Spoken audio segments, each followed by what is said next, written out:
Анна Городнова, Рамзиль Гарипов, Марат Зайдуллин. 7 дней. Сегодня 1 апреля, день дурака, день смеха. Но, честно говоря, смеяться на этой неделе как-то не хочется. Поэтому мы вспомнили, что сегодня еще и Международный день птиц. Не будем рассказывать длинную историю возникновения этого праздника. Скажем только, что соседство в календаре этих двух праздников не вызывает восторга у орнитологов, которым не могут нравиться многочисленные претензии граждан на тему, что это их день тоже.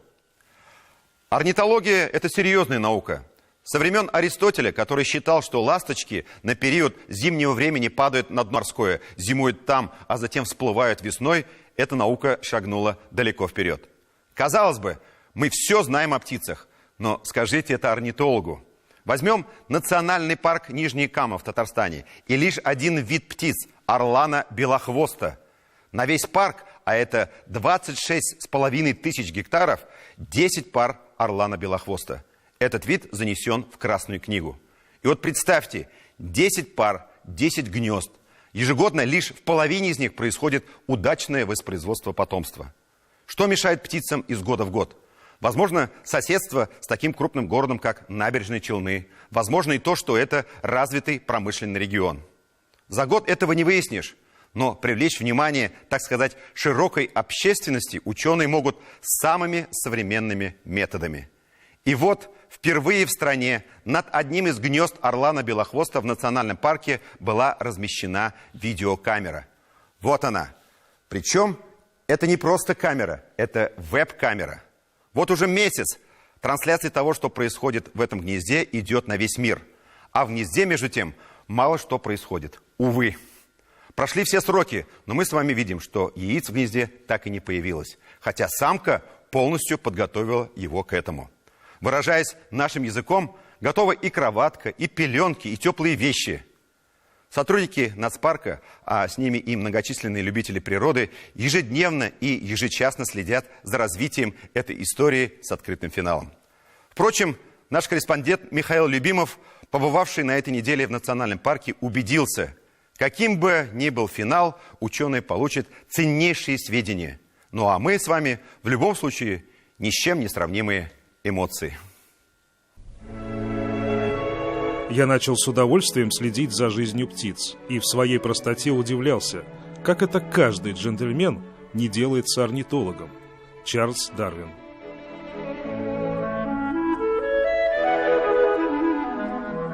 Каждый охотник желает знать, где сидит фазан. Но по большей части, и слава богу, известно это только орнитологам. Эти люди во вред свои знания не используют. Такие крупные хищные птицы, как орлы, орланы, живут не где-то там, далеко, в других краях. Они живут совсем рядом с нами, в Татарстане, рядом с нашими крупными городами. Сотрудник национального парка Нижняя Кама, орнитолог Ринур Бекмансуров, тот самый, кому пришла в голову эта идея понаблюдать за пернатами с высоты их полета, а заодно и нас с вами приподнять слегка над грешною землей. Тот самый, что, вооружившись в конце этой зимы, в которой уж раз когтями-древолазами, рискуя притом, конечно, чрезвычайно, забрался-таки на высоту 12-го этажа, установил там всю эту непростую аппаратуру, чтобы мы с вами увидели, наконец, вот это.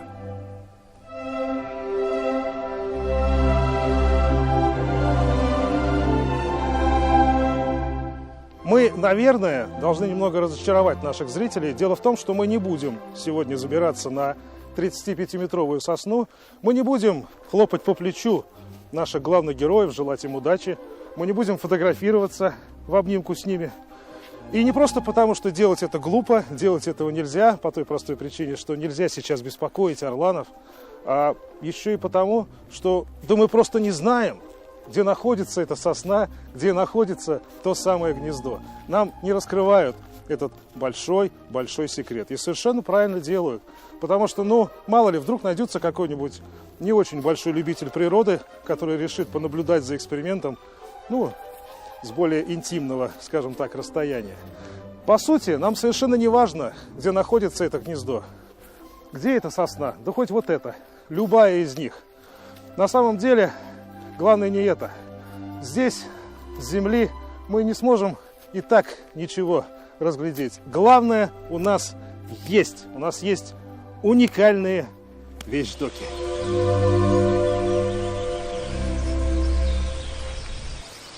А вот момент прилета, да? Да. Вот, Вот, это самое, да? да.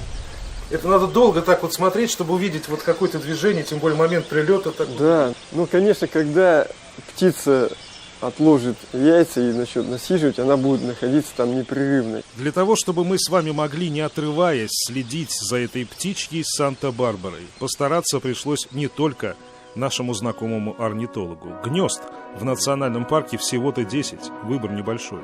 А меж тем условий масса. Устойчивый интернет-сигнал, источник электроснабжения неподалеку. Помогли и техникой, и финансами сотрудники НГДУ «Прикамнефть». Протянули провод до ближайшей скважины. Да как протянули? Под землей. Но зато радости сколько прибавилось. То есть вот сотрудники именно Татнефти, корпоративной социальной сети, они постоянно пишут, интересуются здоровьем, самочувствием, будут ли птенцы. У нас даже среди сотрудников уже активно идет обсуждение, выбирает имя птенцов, и предполагает, как назвать. То есть вот с Ренуром советуются, консультируются, и все сотрудники болеют за то, чтобы как раз-таки у пары все сложилось хорошо. Вот уже месяц, как любой желающий может оценить масштаб эксперимента. Хотя, наверное, масштаб того, что он, собственно, видит перед собой, оценить не всякий может. Вот эта самка орлана, которая, несомненно, исполняет в этой пьесе роль главной героини, далеко не с курицу размером, как может показаться на первый взгляд. От клюва до кончика хвоста сантиметров 80. Примерно, да, Примерно вот так, да. около Вот. метра. Да. Ну, чуть поменьше. Не, поменьше метра, да. А гнездо, соответственно... И семейное почти уже гнездышко тоже размеров немалых. Есть у нас на территории республики гораздо гнезда гораздо большего размера, до 1,5 метров в диаметре. Даже можно вот так лечь на него и... И вы лежали так в гнезде? Да. Нет, я обычно не лежу, бывает, что я... Мы с вами тут вдвоем поместим. Да, запросто, Ну-ка, да. помещаемся. Обычно, да, конечно. Легко. И оно нас выдержит. Да, выдержит, да. Вот такая сосна, вот такая вот палочка, которую орлан клювиком способен взять. Ну, Такое вот дерево в 35 метров, вот такое вот гнездо, вот такой вот орлан. Это, знаете, но это не из жизни птичек, это из жизни гигантов каких-то. Ну, такую ветку, конечно, орлан несет не в клюве, а зажав в лапах. Понятно, Вот, да. и с ней летит уже. Конечно, шансы на то, что эта история закончится хэппи-эндом, изначально самими учеными расценивались как 50 на 50. И с каждым днем, увы, шансов все меньше. Наша главная героиня, получившая, кстати, имя, зовут ее Кама, судя по всему, овдовела в этом году и завела себе второго мужа. Изредка он посещает безутешную вдовушку. Вот он. Первым делом заметил камеру. Но явно не она мешает священному таинству. Скорее, его собственный возраст. Слишком молод, пуглив, неопытен, считают ученые. Уже на самых поздних кадрах последних дней марта мы видим гнездо, абсолютно готовое. Приготовлен самкой даже лоток из сосновых веток с углублением для яиц. Но не клеится что-то. Как она уже хорошо подготовила углубление в центре лотка. Уже остается буквально в это углубление смести яйца. Это фактически уже максимальная готовность. И мамы нет дома. Ну, Тоже вселяет да, надежду. ну, да. А живет это гнездо или нет, по большому счету для ученого, для которого любой результат, это не столь уж существенно. Болеет наш орнитолог за нас с вами скорее, чтобы мы увидели нечто похожее вот на этот удачный эксперимент, который состоялся в прошлом году в Волжско-Камском заповеднике. Тогда камера над одним из гнезд орлана запечатлела весь процесс от начала до конца. Съемки длились полгода, птенцы росли буквально на глазах. Вот только глаз было лишь несколько, поскольку это была не веб-камера, и процесс шел не в прямом, что называется, эфире.